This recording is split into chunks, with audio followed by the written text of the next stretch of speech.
Let's talk about Tactical Breach Wizards, a super creative XCOM inspired turn-based strategy game that had me chuckling out loud at every cutscene.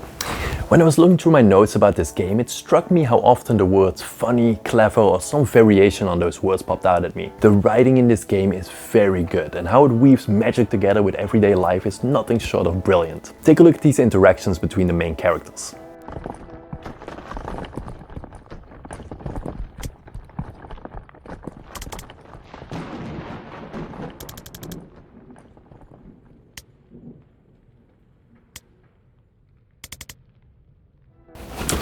But let me start at the beginning. Tactical Breach Wizards is a game like no other. This here is straight from the store page. You lead a team of renegade wizards in Kevlar through turn-based battles to unravel a modern conspiracy plot. So basically, think XCOM, but with wizards, and it is so much fun. I've had my eye on this game since it was announced a while ago, because the idea of a Spec Ops team of wizards clearing rooms with spells in turn-based fashion is just such a great idea. Here's the rundown of what's going on. Jen, a private investigator weather witch, and Zan, a clairvoyant ex-Spec Ops member, get wrapped up in what seems to be a simple kidnapping by the world's most dangerous witch, but as it later turns out, it is a lot more nefarious.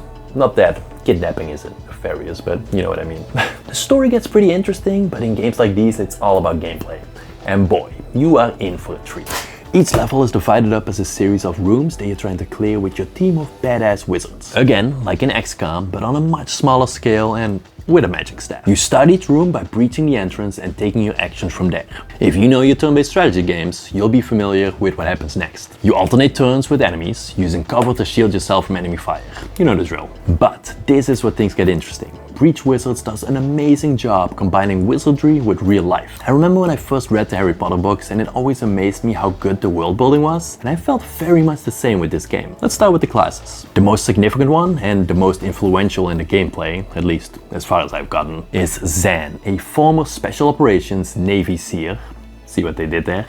What this means in practice is that you can foresee what's going to happen if you take an action, and if you don't like it, you rewind it. Basically an advanced undo button, but if you think of it like that, it sounds kinda lame. This is completely ingrained in the game, however, and it works really well. And yes, before you say anything, the game is a little less challenging for it, but not necessarily in a bad way. Completing the missions just feels fun, and before you know it, it's 5 AM and you have to work at 7. Plus, each mission gets you confidence goals. More difficult objectives for each level that gets you confidence when completed, with which you can then buy cooler clothes, just like in real life. If that's still not enough, there's a bunch of dream combat scenarios, don't ask, to lengthen the overall game. But let's get back to the cast and talk about Jen, the PI with storm powers. She can push people around, but none of it actually hurts them. So you'll need to blow them out of windows or against power lines and stuff like that to actually take them out. Or how about the necromantic? She can heal your party members, but has to kill them first. All of the classes are so creative, it's awesome. And all their powers work really well together. Solving each little puzzle the best way and synergizing everybody's powers becomes very addicting. But it doesn't stop there. The enemies too are super creative. How about this traffic warlock that summons ghost traffic to kill you? Or this less lethal pyromancer, meaning his flames won't actually kill you because they're lukewarm, but you might pass out from heat stroke. It's all so funny and well thought out. I actually had a genuine eye-opening moment at this conversation.